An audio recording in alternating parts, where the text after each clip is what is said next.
Thank you for joining us today. I am Richard Finn. I'm a medical oncologist from UCLA, and I'm joined today by a very distinguished panel.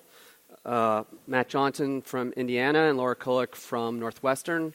Dr. Johnson is an interventional radiologist, and Laura is a hepatologist. We'll be going through some of the new advances in the management of liver cancer. I think it's very important to keep this information in the forefront of interventional radiology, given the key role you guys play and ladies play in the management of liver cancer. I'm at UCLA, a very large multidisciplinary liver cancer program built on transplant by Ron Busuttil, but I'm very lucky to interact with a very talented group of interventionalists. So with that, I'm going to take a few minutes that we have in the beginning to go through my material because I have a lot to cover today. So this is the Barcelona staging system in the background of the AASLD Guidance document, which Laura and I were both part of.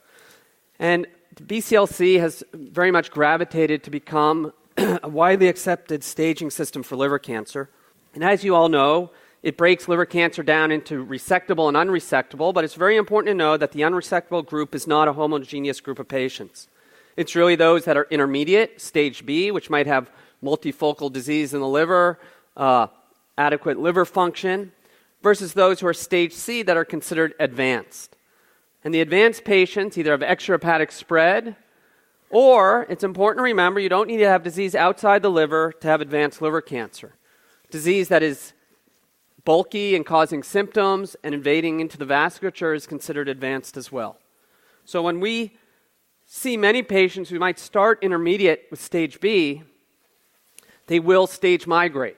We don't cure patients with intermediate liver cancer outside of surgery or transplant, and they will migrate to stage C if they don't die of something else. And that migration is characterized by the development of vascular invasion or extrahepatic disease. Similarly, and as we go through the data, all the studies of systemic treatments in liver cancer always have about 20% of patients who are stage B, because these are patients who are TACE refractory, yet they have not developed characteristics of stage C. And it's important to keep in mind, as we have more and more effective medical treatments for liver cancer, that we triage patients appropriately. That if we only triage them once we can't do TACE because their bilirubin is high or they decompensate, that's too late. And we've missed the opportunity to give them things that have been proven to improve survival. So with that in mind, we'll talk about the frontline data. Sorafenib was the benchmark for the past decade. It was based on the study in New England Journal of Medicine that established that a systemic treatment could improve survival in liver cancer. It reduced the risk of death by 30%, and this has held up over time. Survival went from about 8 months to 11 months. It has well-known side effects, some GI toxicity, hand-foot skin reaction, but no drug has ever beaten sorafenib in the frontline setting. What has changed is the data from the REFLECT study, which was published in Lancet last year. And this was an open-label study evaluating lenvatinib versus sorafenib. Like sorafenib, lenvatinib is an oral drug, a small molecule that blocks certain proteins in cancer cells. It's been approved in kidney cancer as well as thyroid cancer, and it was evaluated in this large study in liver cancer. And importantly, this study took patients who are child PUA, because if someone's decompensated, they'll die of liver disease, not as much cancer. And at the same time, they had a good performance status and excluded patients who had a very large tumor burden, more than 50% of their liver involved, direct invasion of the bile duct, or extrahepatic venous invasion. And the reason for that is in Japan, where this study was conducted, as well as globally, for extrahepatic venous invasion, they don't use sorafenib or lenvatinib. Their practice has been largely infusional chemotherapy. But needless to say, this was the inclusion. Lenvatinib is dosed by weight, a little different than sorafenib. And the primary endpoint here was overall survival. Now, this study was powered for non-inferiority. I want to go over that concept with you real quickly. A study that is geared for superiority aims to have a hazard ratio of less than 1. If it's not less than 1, then it's a negative study. Equivalence studies are not done in systemic treatments. They're very hard to prove equivalence statistically. But a non-inferiority study is typically saying, well, we'll accept a little drift over that 1 as long as it's within a certain statistical confine. And in that context, in advanced liver cancer studies, that upper limit was 1.08. I call this to your attention because at the end I'll briefly discuss the Y90 studies that were versus sorafenib, which were superiority studies, and the confidence interval there went to 1.4, clearly negative studies. So in this study, a very typical liver cancer population, the majority of patients were male. This study had an Asian dominance. Here you see well balanced by ECOG. The majority had Child-Pugh A, and about 20% in each arm had BCLC B disease. That is to say, they did not have macrovascular invasion or extrahepatic spread. Here you see the makeup by baseline tumor etiology for their liver disease. There was a little imbalance here. More patients in the sorafenib arm had Hep C, and that's maybe a group of patients that do better with sorafenib. And there was a little imbalance in AFP, with more patients on the lenvatinib arm having a high AFP.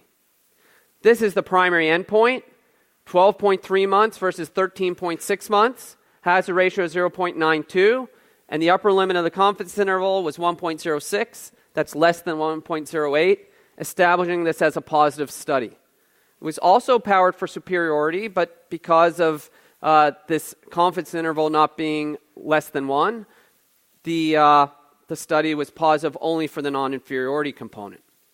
This was very consistent across many of the different subgroups that we look at. Here you look at the confidence interval. And what I want to call your attention to specifically is if you look at patients who are BCLC-B, who are TACE refractory, the survival in both these arms was about 18 months. So here you have high-level evidence that in patients who are refractory to TACE, transitioning them to systemic treatment provides a survival of about 18 and a half months. And I would say that data does not necessarily exist with continuing interventional radiology approaches beyond progression. So interestingly, lenvatinib had a non-inferiority effect for overall survival, but did essentially double progression-free survival. And you can see here, sorafenib had a steep drop-off that was attenuated with lenvatinib.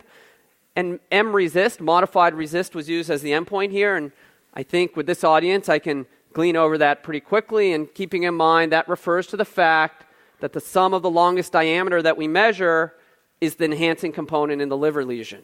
Similar to EASL criteria, but really is concentrating on the enhancing component given the effect of these type of drugs on that finding on imaging. Now, Riccardo Lencioni did an independent review of this study. So the primary endpoint was modified RECIST by investigator, and the response rate was 24%. That's a fairly high number that we have not seen with drugs in liver cancer. By independent review, 41%. And again, this is not the easiest thing to do in the community setting per se. But even by conventional RECIST, the response rate was just under 19% with lenvatinib. And as we've seen before with sorafenib, RECIST responses are single digit, about 6%, and M-RECIST, you can see by both reviews, is a little higher, but still less than lenvatinib. So the issue that has come up in liver cancer, certainly with systemic treatments, is does response matter, right? Because we've known for the past decade that we can improve overall survival with a drug like sorafenib without inducing objective responses. Just by slowing progression can help people live longer. In this study, and at GI ASCO, this was presented, that looking at the patients who had an objective response by M-RECIST, whether sorafenib or lenvatinib, if you had a response on imaging, your survival was 22 months versus no response 11 months. Again, this is a clinical trial population, all those caveats, but 22 months is a number that we have not seen necessarily in advanced liver cancer. These drugs have toxicity, there's no doubt. They need to be managed closely and carefully. Lenvatinib and sorafenib both block the VEGF receptor, the vascular endothelial growth factor receptor, and therefore hypertension is common with both, more of an issue with lenvatinib. Both GI toxicity and fatigue are seen similarly with both drugs, but a little more hand-foot syndrome, it's a little higher with sorafenib versus lenvatinib.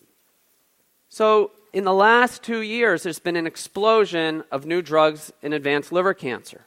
Lenvatinib was approved last year, but even before that, we filled the unmet need of what to do in second line.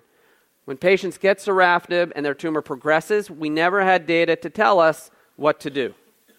The first study to read out with a positive finding was the resource study that looked at regorafenib.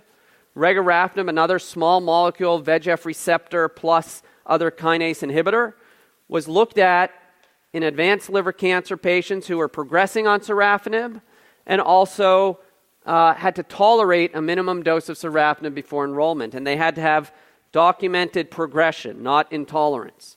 And they were randomized to regorafenib, 160 milligrams orally, 3 weeks on, 1 week off, or placebo. This was a double-blind, placebo-controlled study. And Rego is approved already in colon cancer prior to this study. And this was the first positive study in second line. We see in the placebo group, median survival was just under 8 months, and that was about 10.5 months with regorafenib. The curves separate early and remain separated. And this served as the FDA approval. Hazard ratio of 0.63, which is a 37% decrease in the risk of death. Now, this drug has a very similar toxicity profile to sorafenib, and keep in mind the population that got this drug were already on sorafenib to come on study, right? They had to tolerate it, so there was probably some built-in tolerance to Rego because of the similar side effect profiles. But needless to say, very similar toxicities, hand-foot skin reaction, GI toxicity, and hypertension. Now, we looked in this cohort of patients who came on the resource study, and we know when they started sorafenib, and we know when they died on the clinical study. So, for this population who got prior sorafenib, had progression, and were still child-Pugh A, good candidates for a research study, their survival is out to 26 months. And again, with all those caveats of a selected population, it tells us that we can change the natural history of liver cancer if we triage patients correctly. So another advance in second line has been this data with cabozantinib. Cabozantinib is a small molecule inhibitor of several kinases, including the VEGF receptor, but also c-MET, the hepatocyte growth factor, which plays an important role in liver development and liver cancer, as well as another protein, AXL. It's an oral drug, and it was looked at here versus placebo. This was published in the New England Journal of Medicine last year, and this was in patients with advanced liver cancer who progressed on sorafenib. But it also included patients in the third-line setting. About 25% of the patients had other agents. And again, a positive study, 8 months versus just over 10 months. That's a 24% decrease in the risk of death with the use of cabozantinib after sorafenib. And the toxicities here are very similar to what we've seen with the TKIs. The tyrosine kinase inhibitors have very much class effects, hand-foot skin reaction, hypertension, here some transaminitis that was fairly mild, GI toxicity, and fatigue. So again, another phase 3 study that read out was the REACH study, the REACH2 study. So this, unlike the other drugs we've talked about, involved a monoclonal antibody to the VEGF receptor. Ramucirumab is approved in lung cancer and gastric cancer, and it was initially evaluated in a study of second-line patients, so patients who got sorafenib and then went on to receive ramucirumab. That was a negative study. It was presented a few years back. Retrospectively, they looked at that data to see how patients did based on their baseline AFP. So I want to show you here that when you look at the baseline AFP group, we saw that in the placebo group, they had a survival of 4 months, and that was increased to 8 months. Whereas in those who had a low AFP, both groups did 11 months. So it was 4 months versus 11 months in the placebo group based on high or low AFP. So AFP is prognostic. But it raised the idea that AFP high might be the group that gets a benefit from the drug, and that was shown here retrospectively.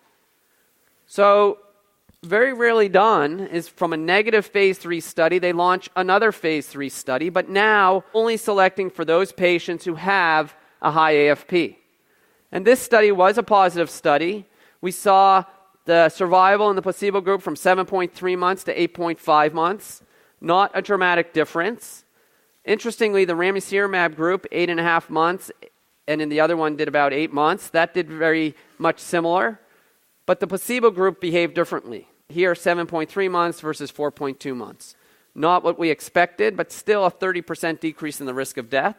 This drug, unlike the kinase inhibitors, as a monoclonal antibody, has a very specific toxicity profile in that it associates all its side effects with interacting with the VEGF receptor. So there's some proteinuria, hypertension, some fluid retention. But we don't see the GI toxicity that we see with the TKIs or hand-foot skin reaction. And here, going back, we took the population of patients who were in this cohort. We did a meta-analysis of this group of patients from REACH 1 and combined it with REACH 2, because you can see the control arms here were fairly small, 95 patients.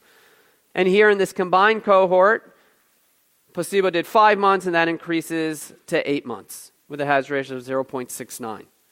So there's little doubt, I think, that this drug will be approved in the near future for liver cancer, and will probably play a role.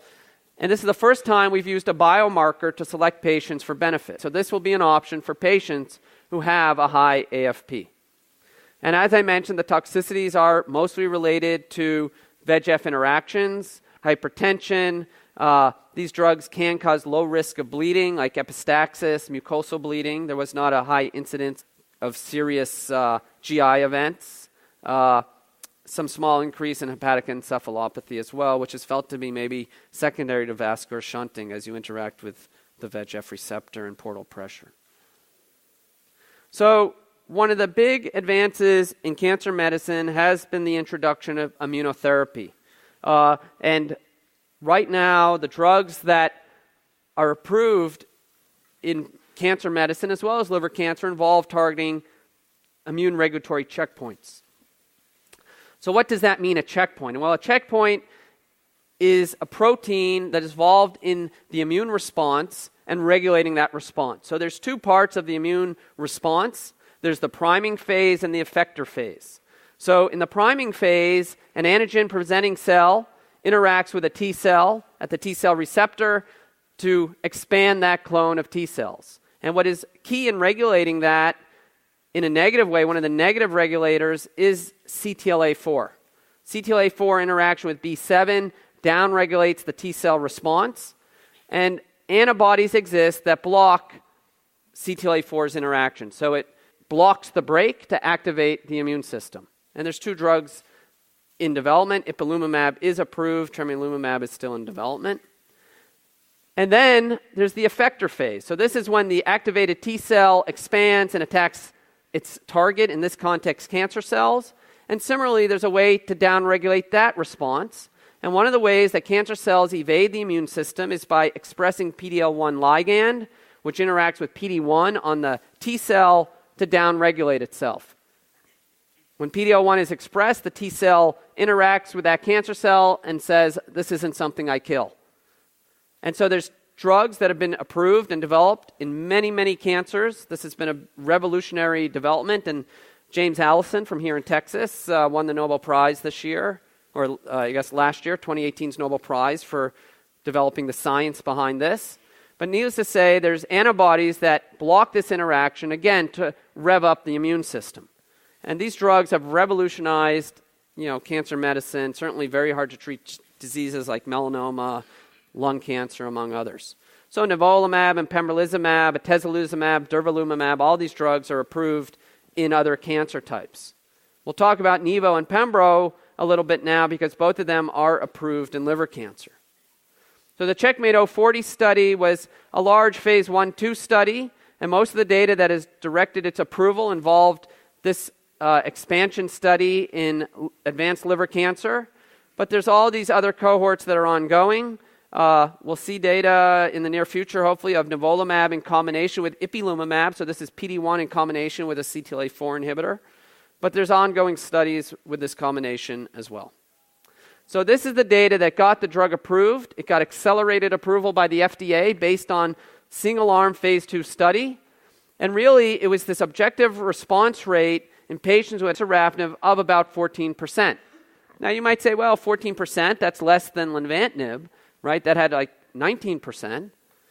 But the duration of response is well over a year, about 16-month median duration of response. So if you respond to these drugs, you do very well. What we don't know yet, because we don't have randomized data, is what happens if you have stable disease. Is that better than placebo or not, or better than whatever the comparator is? Now, importantly, it would be nice to identify who these patients are that get a benefit. Do we have a biomarker? And so there's been an interest in developing drugs with PD-L1 expression as a biomarker. That's been used in lung cancer. But what you can see here, looking at these waterfall plots of individual patients and their response, and you know, by RECIST, 30% is a partial response. And here they're color-coded if they're PD-L1 positive. And you can see that based on their PD-L1 staining, that does not correlate with response. You have some who are PD-L1 negative that get responses in turquoise, and some that are PD-L1 positive that don't respond. Now, interesting enough, if you look at this data as far as survival by response, so if you have an objective response, you can see your survival curve is very impressive. There are patients who appear to be cured. Median is nowhere reached, and you're out now 42 months. If you don't have a response, this is the curve, 8.9 months, and this is uncontrolled data. This is in a second-line population, and that's not too different from the placebo groups that we talked about in the past few studies, right? Median survival is about 8 months. And here you see if you have stable disease, survival is about 17 months. So again, this drug got accelerated approval based on this data. It's certainly an option for patients. And remarkably, it's well tolerated. Again, it's intravenous. It's a monoclonal antibody. The PD-1 inhibitors, I would say, are very safe and well tolerated until you have a side effect. And what I mean by that, any organ system can be affected by autoimmune phenomena. We've seen cerebritis, hypophysitis, pulmonary dysfunction, pneumonitis. Every organ system has been affected. Generally, though, the majority of these are low-grade hypo or hyperthyroidism and things like that. That can be managed very easily. But we have seen some very dramatic effects, and there's no way to predict who's going to get these. And here I highlight some of those effects, and really any organ system can be affected. Often patients may need steroids if it's a high-grade event or other immunosuppressive agents. And there's well-established guidelines. In the liver cancer group, we need to be a little more careful. While autoimmune hepatitis is not a frequent event, it could happen, but a lot of these patients already have high AST and ALT. Again, this was done in Child-Pugh A patients, so we need to be a little more cautious. There is some safety data in Child-Pugh B as well, but right now the majority of management would be in Child-Pugh A. So we're all very eagerly awaiting for the results of the Checkmate 459 study, which is Nivo versus Sorafenib, a frontline study geared at superiority. One of the concerns here, though, many of us have, is since Nivo is approved and other PD-1 inhibitors, there might be unintended crossover. As well as all the new second-line agents, this study was designed long before any of those approvals existed. And recently started was this study, Checkmate 9DX, which is adjuvant nivolumab after resection for patients with high-risk tumors. So Keynote 224 was a very similar study to Checkmate 040 with pembrolizumab, the other PD-1 inhibitor, very similar objective response rates. Duration of response appears to be very similar to nivolumab. Toxicity seems to be very similar, low-grade fatigue and GI toxicity, as well as the potential for autoimmune problems. And Keynote 240 was the registration, the full approval strategy for pembrolizumab, which was pembro versus placebo, right? So keep in mind, when this study was launched, none of the other phase 3 studies had read out. We did not have cabozantinib, nivolumab wasn't approved, ramucirumab was not yet available. And this study was pembro versus placebo. There was a press release recently that it did not meet its co-primary endpoint statistically. That's online. And we'll wait to see that data. So now there's a lot of interest in combining IO with other agents. Combining them with the anti-angiogenic drugs we talked about, the TKIs, as well as other immunotherapies. We talked about CTLA-4 and PD-1 inhibitors. There's a lot of rationale that these multi-targeted agents can increase responses to immunotherapy by altering the inflammatory milieu, changing the profile of Treg cells versus CD8, CD4 cells. So this study looked at lenvatinib plus pembrolizumab in advanced liver cancer. Toxicities, again, it's a fairly small cohort, 30 patients, seem very manageable.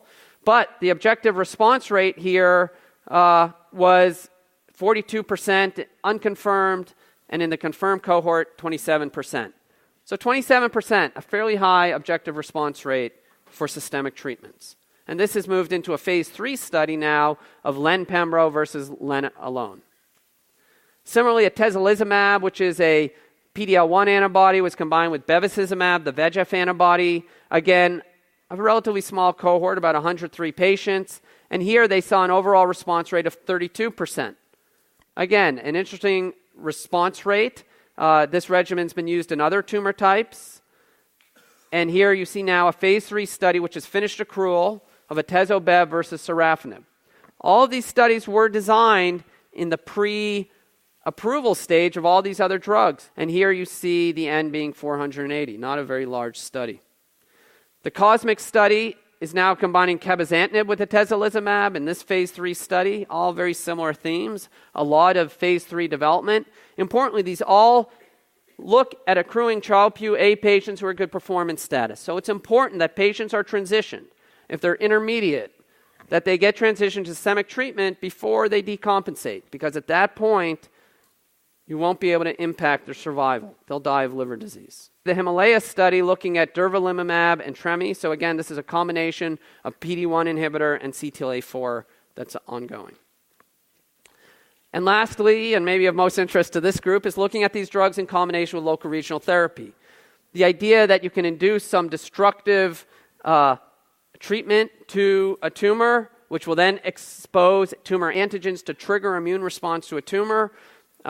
That idea has been around for some time. Tim Grenton at the NCI did a very interesting study that even maybe lesions that aren't treated. So you take someone who has metastatic disease, do an RFA to a liver lesion in combination with a PD-1 inhibitor, and they have responses outside of their liver, perhaps inducing some immune response with the ablation.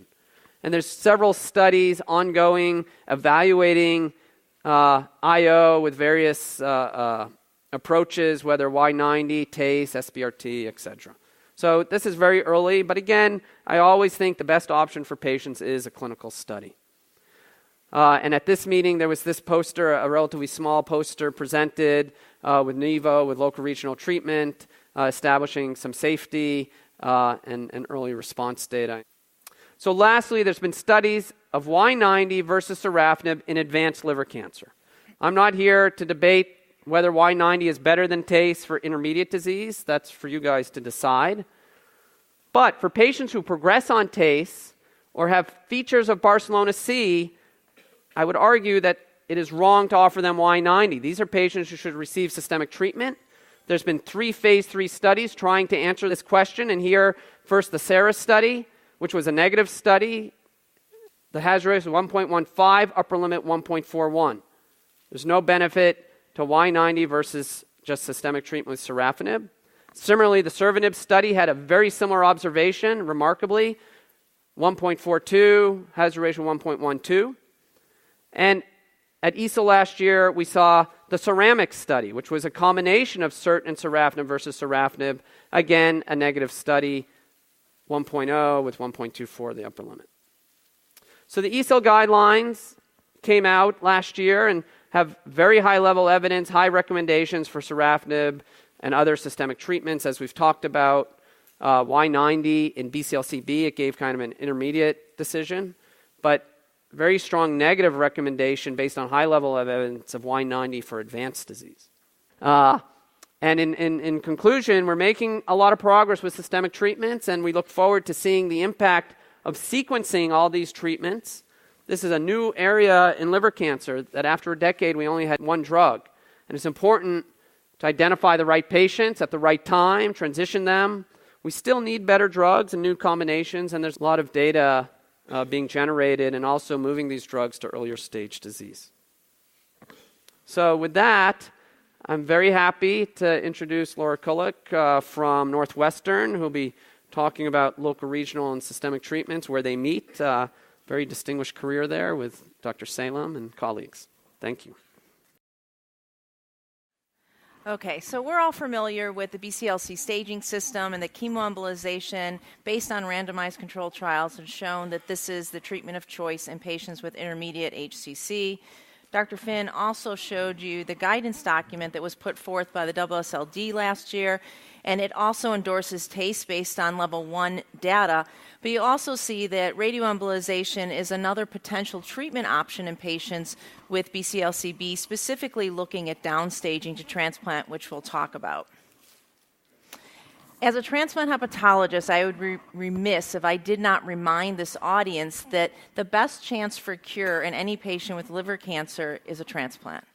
However, there are patients beyond the Milan criteria who are not offered transplant because of their tumor burden, but it has been identified that there is a subset of patients who can be successfully downstaged using local regional therapy.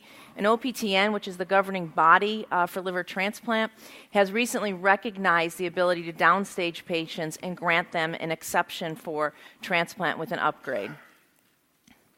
Similarly, the two guidelines, the American and the European, have also commented on this and do endorse that if a patient is successfully downstage to the Milan criteria, the transplantation should be considered. So let's just briefly go over some of the liver-directed therapies. This audience is very familiar with the mechanistic action of chemoembolization and how it takes full advantage of the fact that the tumor is completely dependent upon the hepatic artery for its blood supply. There have been various meta-analyses, including one from 2016 by Dr. Lancioni, that showed that the median overall survival was approximately 20 months. There is concern in patients who have compromise of their portal vein, specifically portal vein thrombosis, due to concern for inducing clinically significant hepatic hypoxemia. This lists the contraindications to chemoembolization, patients who are decompensated with Child-Pugh B greater than 8, patients who have had complications of portal hypertension such as variceal bleeding, HRS, ascites, SBP. We've talked about compromise of the portal vein being a contraindication, and relative contraindications include tumors that are very large, greater than 10 centimeters has been quoted. So there have been numerous studies that have tried to look at the benefit of adding a TKI to patients with chemoembolization. And while these were all negative studies, it did set a benchmark for the expected median overall survival in these highly selected patients in these randomized controlled trials of 26 months and a time to progression of 5 to 8 months. In contrast to chemoembolization, which is macroembolic, Y90 is microembolic, and this allows the hepatic artery to maintain its patency, which allows it to be safely delivered in patients who have compromise of their portal vein, such as portal vein invasion, hepatofugal flow, or even the presence of a TIPS. This shows the potential complications that can be associated with Y90. Delivery to non-targets and radiation pneumonitis can be avoided by a proper staging angiogram. Liver damage can be avoided by proper patient selection and avoiding whole liver radiation. So there's been a flurry of reports. These have all been non-randomized, looking at the experience with radioembolization. I will draw your attention to the single-center glass of 52 patients. This was from the Milan group, and this has the best outcomes, and this is likely due to the fact that the majority of these patients were Child-Pugh A, whereas in the other centers there was more Child-Pugh B that were included. And those who were advanced, you can clearly see that there is a distinction in the location of the portal vein in terms of overall survival, with branch portal vein revealing a median survival of 17 months compared to 9 months in main portal vein. So Northwestern had published their experience over 15 years of using radioembolization with 1,000 patients. You can see that the toxicity of bilirubin grade 3 to 4 is approximately 11%, and this was across all Child-Pugh classifications. And the median overall survival for patients with intermediate HCC censored to curative options such as resection or transplant was 25, and in those in intent to treat was 30 months. Also a single center study, this is also from Northwestern, this was a retrospective review looking at patients who were treated, and what we really wanted to see is chemoembolization versus radioembolization, the ability to successfully downstage. This was not using M-RECIST, this was using WHO, so this was looking at the total size of the tumor, so very conservative estimates. You can see that both TACE and radioembolization started with similar sized lesions. However, radioembolization was able to successfully downstage more frequently, and this was significant, particularly in patients with solitary lesions. And the time at progression of 1 year was significantly lower in radioembolization. And I think this is important as a transplant hepatologist because in patients that you do successfully downstage and then list, you want them to remain within the Milan criteria and have a greater period of time in order to increase their chances that they can get a transplant. So we are aware that in patients who have HCC that there's a competing risk of death from their overall liver failure as well as progression of their cancer. The Childs-Pugh classification has been used for several decades. I will point out to you on the bottom there, in patients who are a B, their 1 year mortality is 20%. This is patients with no cancer. And in Cs, this is 55. So when you add on top of that a patient who has cancer, you can see that this is quite a competition for this already sick liver. New on the block is what's been called the LB score. I would say this is an abbreviated version of Childs-Pugh. It takes into account the bilirubin and the albumin. And you draw a line based on what your bilirubin and your albumin is, and it gives you this LB score, which is 1, 2, and 3. And in this very large international trial of over 6,000 patients, they specifically aimed to look at patients who were Childs-Pugh A and see if you could distinguish using LB a greater distinction amongst that group. And here you can clearly see that this did occur on these lines, LB 1 and 2. There was a nearly 10-month difference in patients who were LB 1 versus 2. There's been a keen interest in coming up with scoring systems for patients who are undergoing chemoembolization, either as their first treatment or people who are undergoing repeated chemoembolization, to distinguish what patients are clearly going to derive benefit versus those who may have further compromise of their liver function. Recently, this was published in the Journal of Hepatology. This is called 6 and 12 prognostic score. This is a little bit different than the other prognostic scores that I showed you, and that these patients were all their first treatment, and they were all deemed ideal candidates for chemoembolization. So they had to have preserved liver function and performance status, no evidence of metastatic disease or vascular invasion, no complications related to their tumor such as rupture, and they had no complications of portal hypertension. And the majority of these patients were intermediate, and they divided this into a summation of tumor size and number, so less than 6, greater than 6 to 12, and greater than 12, and they clearly saw a delineation in median overall survival based on the summation of tumor size and number. We've also been looking to try to come up with ways to personalize treatment in patients who are receiving radioembolization. It has become clear that a maximal tumor dose of greater than 205 Gray does lead to improved overall survival, specifically in patients who have portal vein thrombosis. On the bottom, you can see the median overall survival is 21 months in those who receive greater than 205 Gray compared to 5 months. However, this is something that cannot be done in all patients, specifically when they have very large tumor burden and if you are going to be delivering more than 120 Gray to the non-tumorous tissue.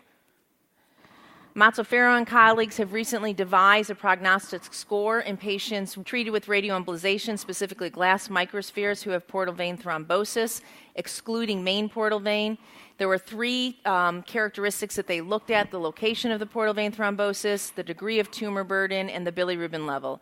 Based on that, patients were given points, and in patients who had 0 points, median overall survival was excellent at 32.2 months. However, once you accrued more points, specifically greater than 3, this decreased to 7.8, which was a dismal prognosis, and recommended that such patients should not be treated with radioembolization. We've heard that there is a biological plausibility for combining local regional therapy with specifically TKIs. This is to blunt the hypoxic surge of angiogenesis that you see with chemoembolization. I showed you this slide earlier, and you can see that this is a negative trial. However, I think there were some really important lessons that we learned from these negative trials. The timing of sorafenib in some of these trials was months. The dose of sorafenib was lower than what we saw in the SHARP trial. The duration of sorafenib was also low. Very recently, the TACE trial, which was out of Japan and is a phase 2 trial, did meet one of its primary endpoints, which was improve PFS in patients who received combination compared to TACE alone. What's unique about this trial is that patients were allowed to stay in their respective groups despite progression that was intrahepatic within the liver. And this led to much longer durations of sorafenib with a median of close to 40 months, which was longer compared to these other negative trials. And I would summarize that which local regional therapy to perform is dependent upon the patient, the tumor, and I think most importantly, what center you're at and what their expertise is. And the decision as to when to switch to a systemic agent, I think is evolving, but we're starting to get some information regarding that. Again, I would say if you think someone is a transplant candidate, I would urge you to try to downstage them and avoid IO therapy, immune oncology therapies, because this can make them not a transplant candidate due to concerns for rejection after they've received their liver after an IO agent. And we need to know if the combination of something like lenvatinib with TACE, even though these other trials were negative, if that would improve the ability to downstage. And with that, I'll conclude. I have spoken quite enough at this meeting, so I'm very, very happy that I'm going to share my time with these guys. So what we're going to do is show some cases. I'd first off just like to tell you all I'm really glad you're here. This is an incredibly important thing that for our field. Then there's clearly a lot more to be done. It's great that we're all working together toward this. And so I'll present these cases and hopefully generate some discussion. The first guy's name, Jack, 70-year-old man. These are my cases specifically given for this particular discussion. They're sort of interesting. So an outside hospital report said a guy had a 1.5 centimeter right lobe nodule, alcoholic cirrhosis. He stopped drinking once he learned. Sick guy, and these are my patients, so I know them quite well. Hypertensive, coronary artery disease. He's on O2 at home in the clinic when he comes and sees me, and came to me with a 6 centimeter AAA as well, and cardiac stents, and is on a large number of medications. You can see his labs. Everything's relatively good. His albumin is low because he's got cirrhosis. And so he's staged as a CPS A6. He's ECOG1, which makes him BCLC. And here are his images. First thing you can see is I don't see any tumor in the right lobe, but he does have washout. So it was just the other hospital got it wrong and called it right lobe when it's in segment 3. And so there you go. It actually measures about 2.5 centimeters. He's not a healthy guy. So for the panel, what might you do with a person who's got about a 1-inch diameter lesion in the back of 3? You know, his hemoglobin is 7. He needs an endoscopy. But I might do nothing for this. I mean, he's a very sick guy. I mean, this is not his biggest risk of death. You could probably just observe it. I agree. This is a conversation I have with patients such as this. This patient statistically will die of one of his other comorbidities. There's not a lot of natural history, but we do have some. But in a tumor like this, 2 to 3 years, this person can go and not die of their liver cancer. Right. Based on its location, it doesn't look like it's great for ablation. And at Northwestern, these patients are put under general anesthesia. I wouldn't want to do general anesthesia on a patient like this who's already on oxygen. So that kind of leaves you with intraarterial therapies. And I'm not an interventional radiologist. I don't know if you're worried about going through his aortic aneurysm with No, actually, no. a catheter. So this is the first point, is that this is a very reasonable discussion. We had that in the multidisciplinary conference, and I was no more aggressive than anyone else, but it was have the discussion, talk to him. You guys have realistic goals, and if you feel like everybody wants it. And it turns out he and his doctor wanted it, so we did. And it turns out the thing had grown, so it's no longer an inch. This is 3 or 4 centimeters. It's in the lobe. This is planning for Y90. We did the Y90. We do PETs in everybody so we can target and get the dose, and hopefully at some point we'll get around to quantifying dose response from actual deposition rather than the things that are modeled after it. So this is his Y90 deposition to the tumor. He did very well, which is one reason I showed this, because it shows that with nothing else, no drugs, nothing else, his tumor is gone at 7 months. However, that's what it looked like. He has this, which if you look at the back of the right lobe, you can see the thing on the far right, which is a hemangioma, but there's an actual tumor now. So now he has another tumor that has grown 7 months later, different area, and he still hasn't had his AAA fixed. He had GI bleeding and had been hospitalized with it. He still has varices, not changed. His hemoglobin's a little bit better. Everything else is stable. Nothing's changed. What you do now? It's 7 months later. He's still alive.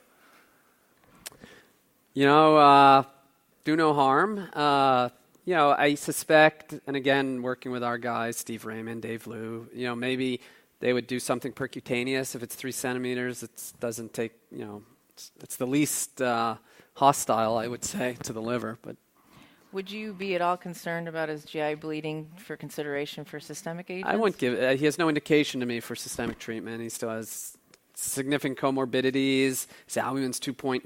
I mean, it's just going to cause toxicity, and I don't think it'll impact his survival. And that's why I chose this case, because it's you don't know what to do. And in so many of the things, we look at the trials and we try to say in this particular patient population, but there's so much nuance in every patient, what's going on. In this case, he's full speed ahead. He's actually feeling better than he did before. And we had the other discussion. It was the same thing. Go talk to him, see what you want to do. And not Y90 this time, which would surprise a lot of people. But we believe because we wanted to go in and treat as little liver as possible, I was going to go in and just selectively pick off with chemoembolization to that, which I could. There's the tumor. There's what it looked like afterward. And so you say, well, did you hurt his liver function? This is why I'm showing this. So in the interim since that thing, he lasted another year and had his AAA fixed. We finally convinced the doctors the guy's not going to die. Had his AAA, which is up at 7 at this point, gone. Now, however, he has that lesion, which is new. The stuff that we treated in back of 6 is gone. That's where it was. But now he's got that. And that. So now what do you do? He's a little bit healthier. Yeah, I mean, he stood the test of time. I mean, he's not going to qualify for a clinical trial with all those comorbidities. If he is able to come to clinic and functional, at this point, I think he's gone beyond a locoregional approach. I would talk to him about Sorafenib, choosing that over lenvatinib. I mean, they were non-inferior for OS. Sorafenib, I think, is probably going to be better tolerated in this marginal patient. I would not push it. Obviously, when he's there in front of you, it might be different. But I think he could potentially benefit. And the benefit we're looking for is slowing progression without inducing too much toxicity. And we know repeatedly that slowing progression can improve survival. I'd be concerned about his risk of bleeding. There's no guidelines even when we scope patients in terms of what to do when they're on Sorafenib and we ban them. Should we hold it? Should we not because of the risk of bleeding? Nobody has any idea. But based on him, I would want to make sure that I would scope him and see if he needed to be banded. He has gastric varices, which we won't be able to band. And if he bleeds, he's going to not be a very good candidate for an emergent TIPS. Cool. Well, what you just saw was only a month ago. So we have agreed completely with what you both just said and suggested that he deal with his bleeding, and his oncologist is going to start Sorafenib thereafter. So that case. Next case, Herman. Cirrhosis due to hepatitis C. He's a drug abuser and alcohol, and had a surveillance study at our county hospital. Doesn't provide Y90 at the county hospital. Didn't at that time, does now. Only current problem is he coughs on occasion. Everything else was fine.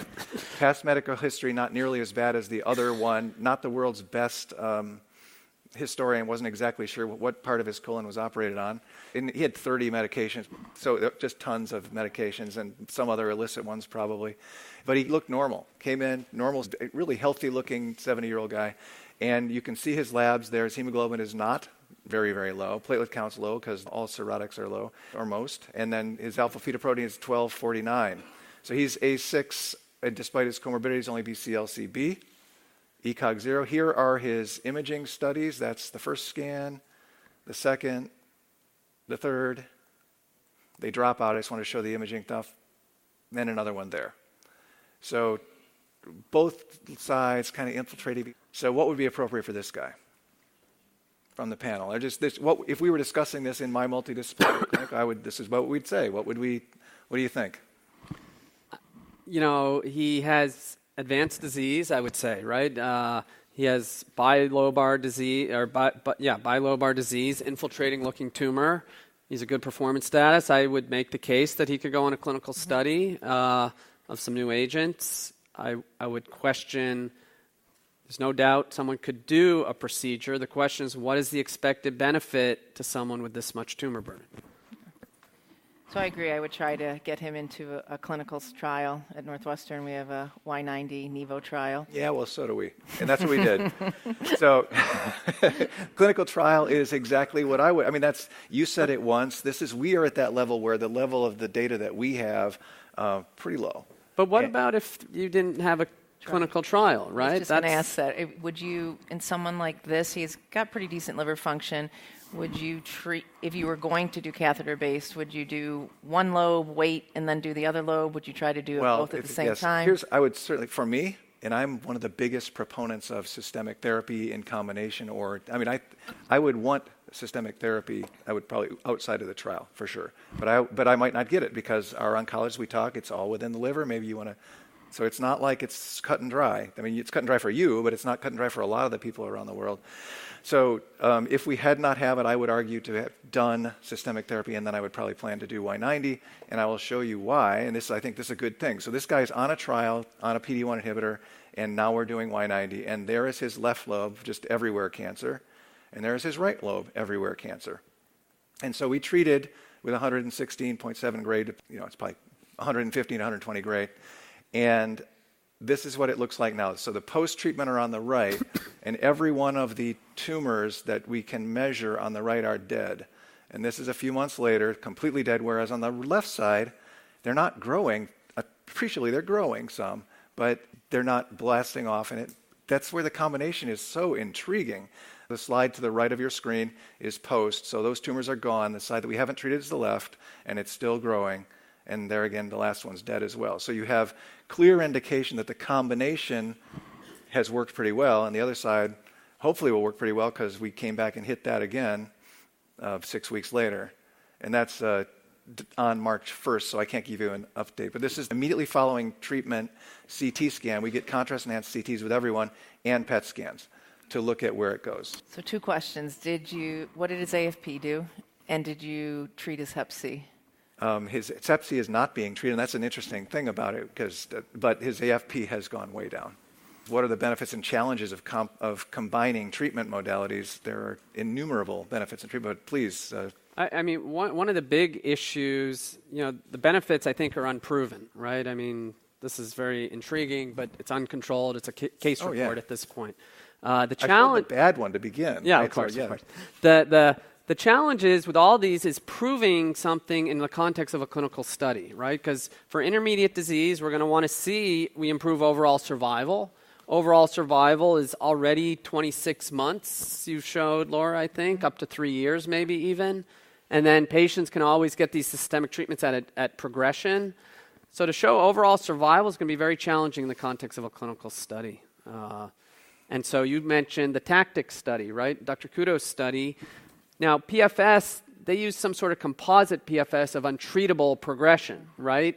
Which is not necessarily a widespread accepted endpoint. And it's something that needs to be looked at, and I think the field is going to have to come up with some endpoint that can be accepted by the regulators. I mean, we want to see not just safety data, we want to see efficacy data.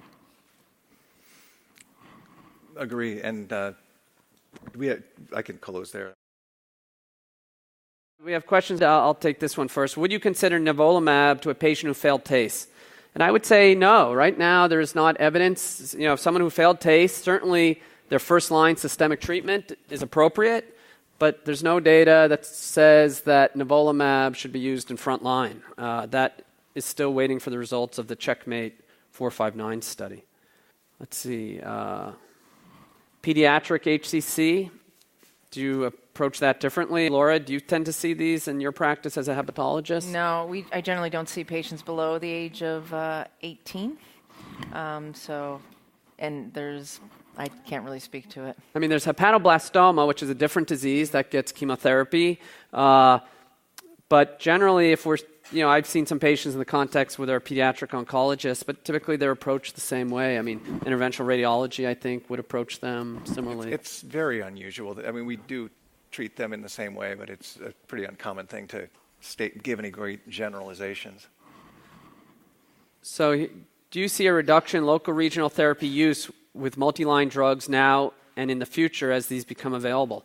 I'll throw that to you, Dr. Johnson. Well, actually, I think it's not. I think we're going to do more. There's such a potential for synergy, and we've only talked about some of the available things. There's an entire thing with oncolytic viruses as well that are being studied at many places that are so potentially wonderful, and we are the owners of local regional delivery. So the potential benefit of local regional delivery of some of these agents is also being evaluated. I think it depends where you practice. I think we are starting to see more of these agents available. I think in local oncology, I think you're going to see more use of systemic therapy over local regional therapy. And until we get the information from these randomized controlled trials, I think it really is just going to depend where you're practicing. Yeah. Right, but we have to do the trials. That's the key point for all of you guys in the room, is that if we don't do the trials and we can't prove to Rich that what we do is of value, then less of us will be doing. I think there's no doubt what you do is of value in the appropriate patients, right? So before there was systemic treatments, local regional treatments filled a void, right? There was nothing else to do, so you did an additional TACE. And I think as there's more medical treatment, we need to think a little more carefully before we do that additional procedure. Right, I agree with you. The thing is, I agree with you, and that's probably why we sit up here and talk, is that you don't want to just hit on something with the same hammer when it's not working. And I believe that the vast majority of us understand that, but it's something we have to share with our colleagues in other fields, that we understand that, and we're not going to do that. I think the other part is what you have to take into account the patient. There are patients who, in terms of symptoms, may have a preference for one versus the other if you're not seeing there's a gross difference in what you should be doing, like keep doing something that's not working. Right. So there was one I'll answer. So what is the choice of therapy after progression on Sorafenib and Regorafenib? So now you're talking third line. The only study that included third line patients was cabozantinib, but I think also many of us at that point, if a patient has not had an IO agent like Nivo or Pembro, we might change from a TKI to a different mechanism of action.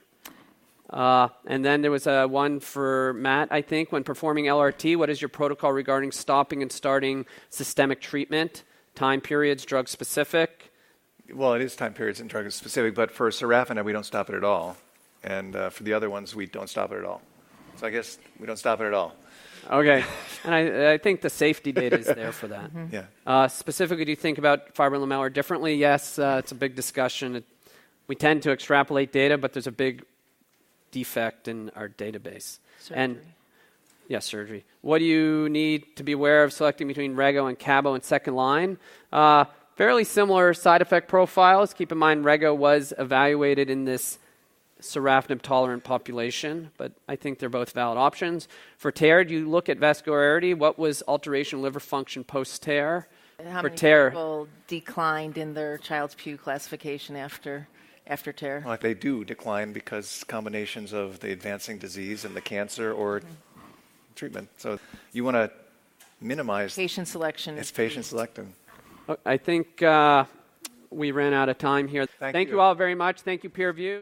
This activity has been jointly provided by Medical Learning Institute Incorporated and PVI, Peerview Institute for Medical Education. Thank you for listening. Download materials and complete the post-test for instant credit at peerview.com/PDD860. This activity is supported through educational grants from Bayer Healthcare Pharmaceuticals Incorporated, Bristol Myers Squibb, ASI Incorporated, Genentech, and Merck & Company Incorporated.